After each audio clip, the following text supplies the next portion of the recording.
Hello and welcome, I'm Thomas Porteous and you're watching NewsX World. Let's take a look at some of the top stories.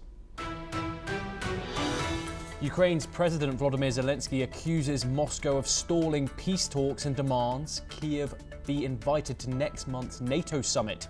He warns that exclusion would hand Putin a victory, not over Ukraine, but over NATO itself. Chancellor Merz and German ministers issued their sharpest criticism yet, threatening action against Israel and halting arms used to violate humanitarian law. The shift comes amid growing public opposition and an EU-wide reassessment of Israeli policy.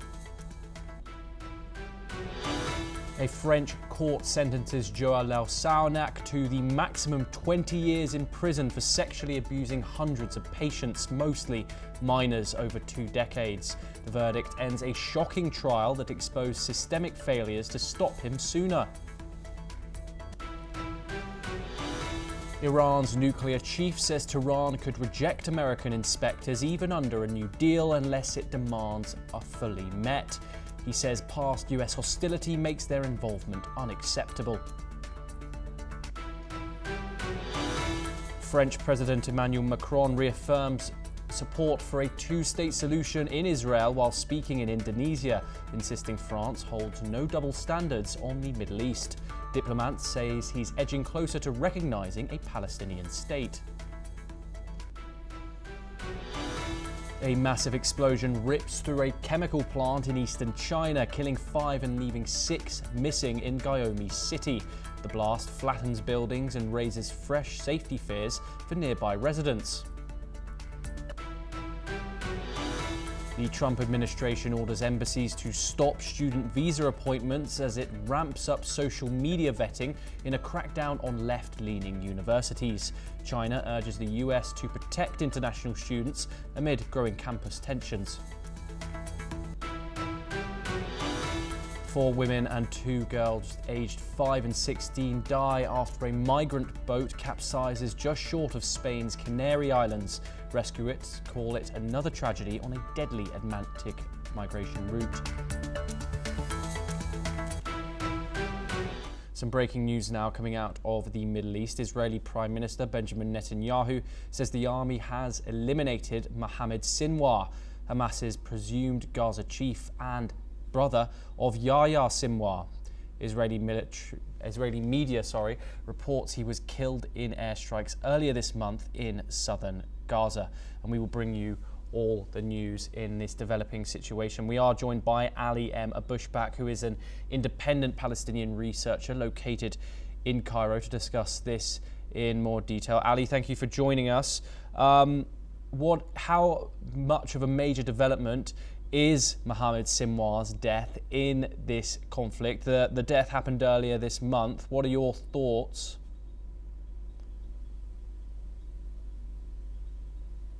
I apologize. Can you hear me, Ali? Yeah.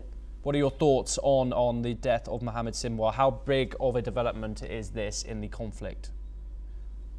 Well, thank you for having me. The thing is, last 2 weeks, Israel targeted European hospital in southern part of Gaza, especially in Khan Yunis, and they said that they target Yahya Sinwar, that the supreme leader of Al-Qassam Brigade, the militant ring of Hamas. But from its part, Hamas, they didn't confirm about is Yahya Sinwar, Mohammed Sinwar is still alive, or they targeted it. And there is an Israeli report from the IDF.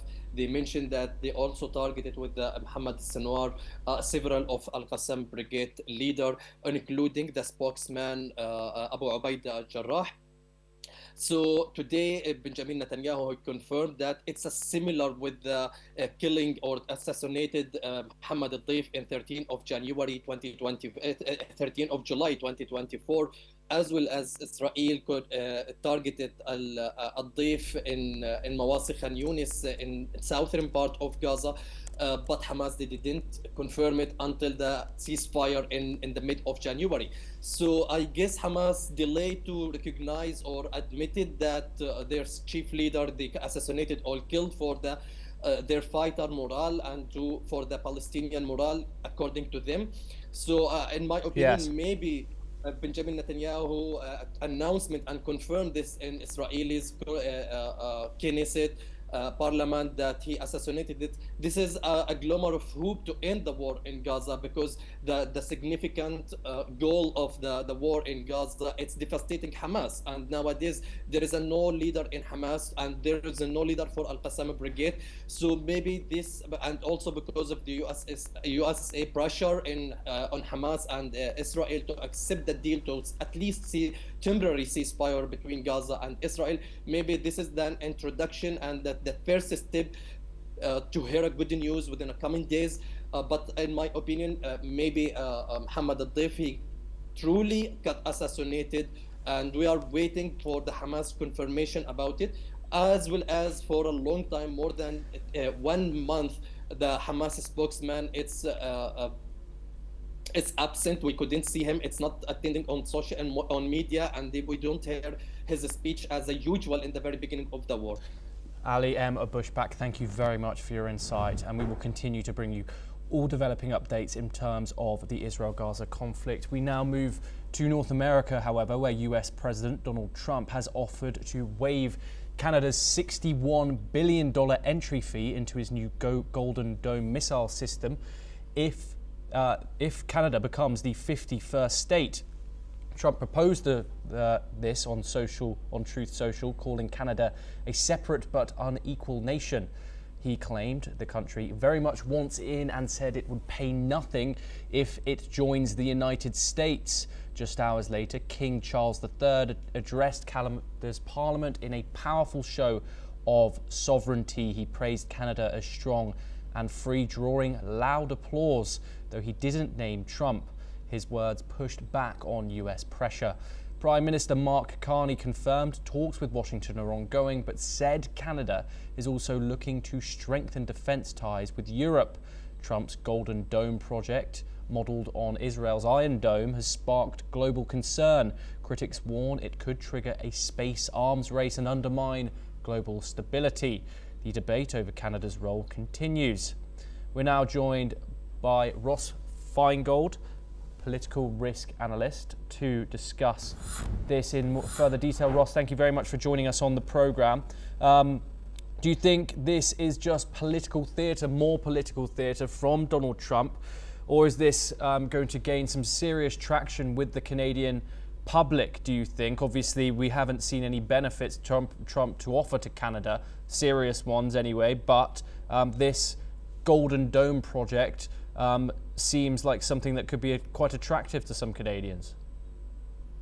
That's fair to say. The United States under President Trump is committed to putting in the financial resources to develop the Golden Dome, and then it's going to be up to the Canadian government and the members of the Canadian Parliament to fund their participation if they truly want to participate. I mean, most experts believe that in order for this program to be a success, it does require coordination and participation of Canada and Canada's military and the resources of the Canadian government. So hopefully Canada will participate, and the United States and Canada working together could make this a success. Yes, and Ross, it shows that even since Mark Carney won the Canadian election in unprecedented fashion, some say, Trump is still continuing with these annexation claims. How unprecedented is it for a US president to suggest absorbing Canada and making it the 51st state, a democracy like Canada is? Certainly it's unprecedented, and frankly it's offensive to Canadians, it's offensive to the government, and it's offensive to the public at large. And it's one of the reasons why Carney did so well in the election, is he proved, as compared to his opponent from the Conservative Party, that he was a better person or a better politician or a better prime minister to stand up to President Trump. So certainly it's not productive for US-Canadian relations for President Trump to continue to say this. But who could stop President Trump? He's got his Truth Social account. He speaks to the media almost every day when he's on his way to flying off or flying back to Washington, D.C. And he's going to continue to say this. And I think Prime Minister Carney has come to accept that. He knows he can't say anything or do anything that's going to stop President Trump from saying that Canada should be absorbed as the 51st state. But at the same time, he does realize that there's a trade deal to be made, and now there's potentially Canada's participation in Golden Dome. Ross, we've had criticism of this Golden Dome project, obviously China being the main participator in this. They've warned of possible space warfare if this occurs. But how do you think this plan affects NATO and North American security coordination in general? How would this plan affect global stability? Keeping in mind it's really early days in the development of the Golden Dome. We think it could be successful, but we don't know that for sure. We don't know how long it will take or ultimately how much money it will cost.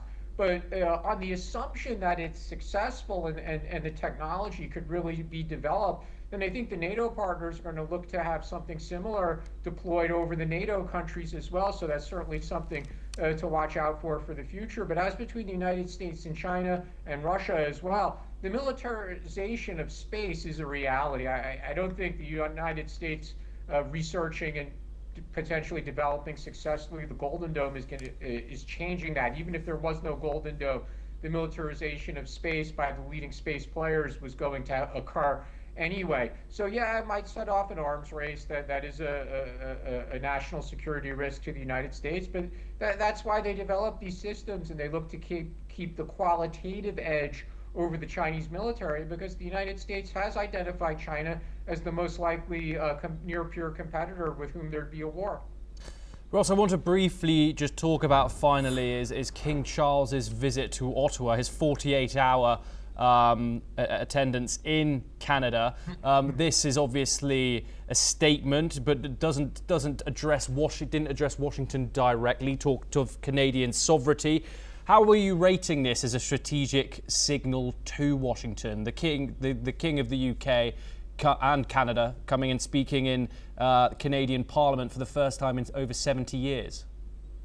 It was good thinking by Prime Minister Carney. We don't typically think of the Liberal Party as being close or pro-monarchy. We usually think of the Canadian Conservatives as being more friendly towards the institution and the monarchy. But this was certainly a good move from the perspective of distinguishing Canada from the United States. And one of the things that distinguishes Canada is that their head of state is still the monarch in the United Kingdom. And that's really a big difference between the United States and Canada. And I think it was a good move by Carney to make that statement. Ross Feingold, thank you very much for joining us on the programme. We now move back over to the Middle East for our next story, where Iran may soon allow American inspectors into its nuclear facilities, but only if talks with the US succeed. Tehran's nuclear chief, Mohammad Islami, says Iran could reconsider its long-standing ban on US inspectors if a deal is struck that meets its demands. The inspectors would be conducted under the United Nations' nuclear watchdog, the IAEA. Let's take a listen in to the chief. شرایط کنونی مذاکرات اگر که مطالبی مطرح بشه و توافق بشه و خواسته های ایران مورد نظر قرار بگیره، اون موقع ما در پذیرش بازرسی آمریکایی از طریق آژانس اون موقع تجدید نظر میکنیم. The comments come as Iran and the US prepare for a possible sixth round of talks aimed at reviving a nuclear agreement. President Donald Trump, now in office, has reinstated his maximum pressure policy and imposed new sanctions on Tehran. Despite decades of tension and no formal diplomatic ties since 1979, both sides have held 5 rounds of high-level talks in recent weeks. The talks focus on Iran's uranium enrichment, a central sticking point. Washington says it could lead to nuclear weapons. Tehran says its program is strictly civilian. Negotiations could resume soon, but Iran's president and his foreign minister, currently in Oman, say a date to be set is in the coming days. We're now joined by Cliff Smith, who is a national security and government affairs professional located in Washington, D.C. Thank you very much, Cliff, for joining us on the program. What does this, let's say a deal is reached between the US and Iran, what does this mean for the region of the Middle East? Well, I think you need to start a little bit before then. You need to understand why Iran's coming to the table in the first place. This is not happening in a vacuum. They rejected talks for a very long time after we pulled out of the first Iran deal, and they're doing it now because they are weak. They have been revealed to be significantly less stronger in where their proxies are located throughout the Middle East. Israel decimated Hamas, Hezbollah, almost literally. Hamas is on its last legs. Even the Houthis in Yemen, all of whom backed by Iran, are not doing well. And so you have to look at the fact that they are not in a position of strength. These talks come from a position of weakness, from my point of view. So you got to look at what is the Trump administration trying to accomplish. They want something where Iran is not trying to stretch its influence across the region. That is the same thing that the Obama administration wanted roughly 10 years ago when the first Iran deal came down the pike. Now, you can make an interesting case for whether or not we should have pulled out in the Iran deal in the first place, but there was no doubt that it was a deeply flawed deal, that much of which would have already expired even if we had stayed in it the entire time, and Iran's nuclear ambitions remain. So the real question is have they done anything to actually change Iran's nuclear ambitions, or to significantly rein in its rampaging across the region with its proxy groups and creating destruction. All available signs, from my point of view, point to no. They haven't really changed. The fact that Iran is still talking about pauses on its nuclear program rather than ceasing it, the fact that they are quite clearly, to me, buying time, just shows to me that we're basically facing the same issues we faced 10 years ago under slightly different circumstances. Iran's a little bit weaker. Perhaps the Trump administration has a little bit more political incentive to push them harder, but fundamentally we're faced with the same impasse. I don't expect that to change unless the Trump administration really ratchets up pressure and continues to really stick the screws to them to a point where they don't have a choice. In fairness, all of the talk about Israel perhaps striking Iran might be coordinated. And even if it's not coordinated, it might have the effect of making Iran even more nervous. I do think sustained pressure of this kind, sustained threats of real threats to what they're trying to accomplish across the region by Israel, by the United States, that could change regional dynamics. But I don't think we're there yet. And I would be surprised if we got there in the next few days or even the next few months. I think that's something that would require a lot more dedication for many actors than we've seen at this time. Yes, Cliff, do you think the IAEA can really ensure transparency? Let's say they do reach a deal with this as a point. Do you think it can ensure transparency if Iran controls who gets access to its nuclear development program? No, I don't think that the IAEA can do those sort of things when they are dealing with good faith actors that are actually trying to act in good faith. If the Iranian regime is doing that, it will be the first time in its history. They have been the masters of bad faith. No government is immune from that, but the Iranians are particularly bad actors. I think the IAEA having serious access and really being able to verify, disarmament and things of that, and lack of capability to make nuclear weapons is a fiction at this point, and I don't see that changing in the near future.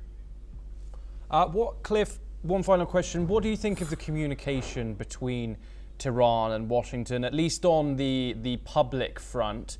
We know they've had some mainly indirect talks, but some brief direct talks as well. We've also seen public statements by Donald Trump on his Truth Social platform, threats at times, sometimes in news conferences saying that the talks are going very well, and then Tehran objects to this.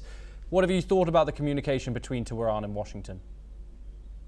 I mean, the Trump administration likes to do this thing where it makes a big, huge claim, and then they sort of, say they've gotten the moon, and then let the other side sort of catch up and try to, then try to sell whatever they do get as a victory. It strikes me as this is the same playbook they've gone by many times before. It can, under some circumstances, provide some amount of, it can move things in the right direction, but not always. And it can also lead to disillusionment and, frankly, selling the status quo as some kind of achievement with, cosmetic at best changes. My guess is, at this point, we've seen nothing other than cosmetic talks and the Iranians buying time. I have sincere doubts that we're going to see something that's actually going to change the status quo over the long term. Cliff Smith, thank you very much for joining us on the program. We now move over to the United States, where US President Donald Trump's administration has ordered US embassies around the world to stop scheduling appointments for student visas. This comes as the US prepares to expand social media vetting of applicants. An official memo said social media vetting would be stepped up for student and foreign exchange visas, which would have significant implications for embassies and consulates. It comes during a wide-ranging Trump crackdown on some of America's most elite universities. He sees these institutions as too left-wing, accusing them of failing to combat anti-Semitism when pro-Palestinian protests have unfolded on campuses. Meanwhile, responding to the move, China called on the US to protect international students. Let's take a listen. 我们注意到有关动向，中方一贯认为，正常的教育合作和学术交流不应当受到干扰。我们敦促美方切实保障包括中国留学生在内的各国留学生的合法正当权。 As per reports, the Trump administration had already enhanced its vetting of student social media in March, which linked the move to a broader crackdown of pro-Palestinian demonstrations on campuses. Harvard University has been the focal point of this. He has frozen $2.65 billion in federal grants to the institution and has sought to push other federal funding worth over $100 million under review. The university's president has said the cuts will hurt the country, not just Harvard, because academics were conducting research deemed high priority by the government. We're now joined by Raymond Vickery, who is the former US Assistant Secretary of Commerce located in Washington, D.C. Thank you very much, Raymond, for joining us on the program. What message does this send to the global academic community, Raymond? I mean, this has obviously been an ongoing situation, particularly between the Trump administration and Harvard, but now, do you think the US is closing its doors to academic foreign talent? Well, thanks very much for having me. I think the message which it sends is very negative, of course. And it indicates that there is a sea change in terms of the executive branch of the United States government in its attitude toward having the best and brightest from throughout the world come to the United States for education. This has been one of the foremost positive points in our system. Great talent from all over the world for scientific research, for inquiries, for knowledge creation across the board. And the message has to be that that's no longer a priority for the United States. The priority really is for the executive branch and for President Trump, a control of power and the crushing of opposition.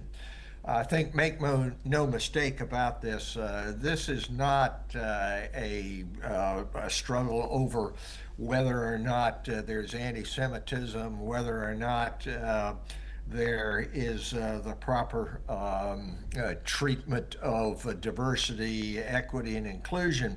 What it is a power struggle, and one of the chief fulcrums of opposition to President Trump and his supporters has been in higher education and universities and college.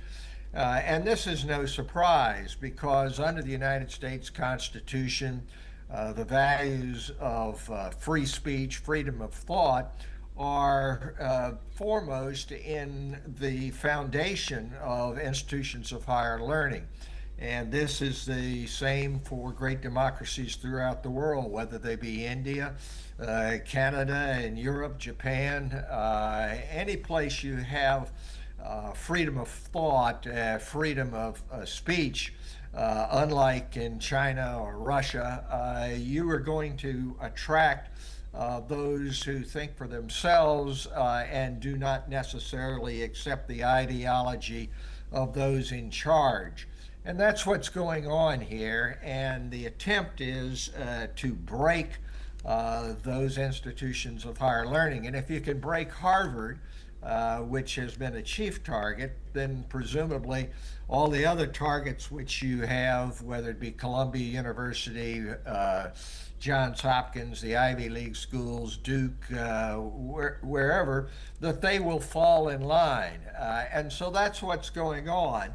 And the values, as I say, of attracting the best and the brightest in order to have mutual benefit in terms of progress in science, literature, the liberal arts, that's all out the window in the United States executive branch. So the question now is, of course, where do you go from here? And what will the courts do, and whether or not there will be a standing up to this power grab, this fight for power that Donald Trump and his supporters are putting forward. Raymond, the First Amendment of the US Constitution protects fundamental freedoms. Okay, one of them is supposed to be protecting the freedom of speech. This is obviously widely known. We've seen riots we've seen pro-white riots in Charlottesville in the past and all over the United States. Trump has cited anti-Semitism for this crackdown of U.S. universities. What is your view on this? Do you think this is an infringement on the U.S. Constitution and the First Amendment rights? There's no question about it. It's an infringement. The anti-Semitism is a smokescreen for the power struggle which is going on.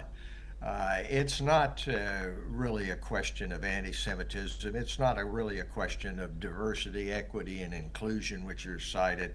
And of course, there are reforms that need to be done.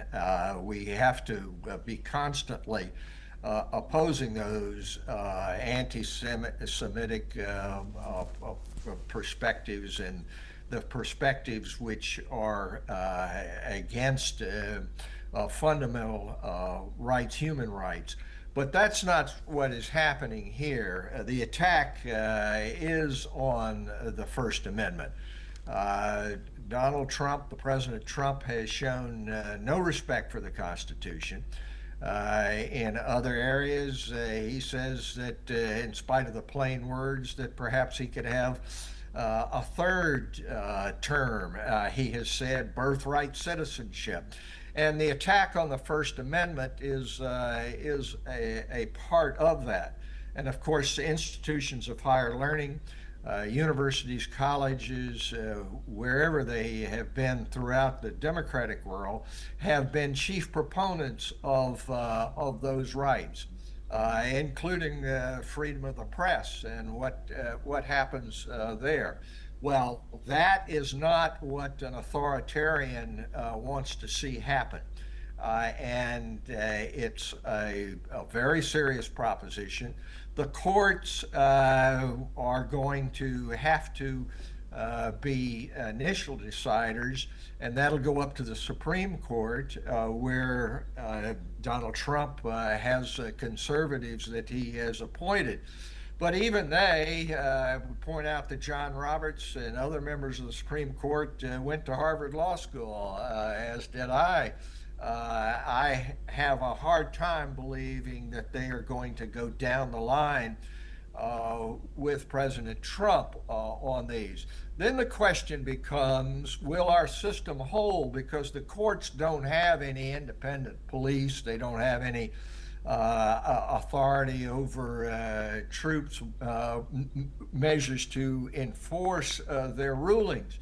And the really frightening part about the Trump approach to universities, and of course the business about keeping out foreign students, is basically to deprive these universities of the economic wherewithal. The question will become, what happens in enforcing the court's decisions? And that would be unprecedented if the executive branch would refuse to enforce those. But that could happen. The ultimate solution, of course, will have to be elections. But elections, unfortunately, for one who knows no bounds in terms of attacking the Constitution, can be set up and changed. So we're in a very difficult position. We need the support of democracies around the world, India, Canada, Europe at this time, because the United States system is in real trouble, and we will have to work our way through this. I have every expectation that we will be able to do it, but how serious it will become before we're able to do it as we have in the past is anybody's guess, and requires eternal vigilance as the price of freedom. Raymond Vickery, thank you very much for joining us and for your insight. It's always a pleasure. Well, that is all we have time for, and we will continue to bring you more international news updates from around the world. Thank you for joining us.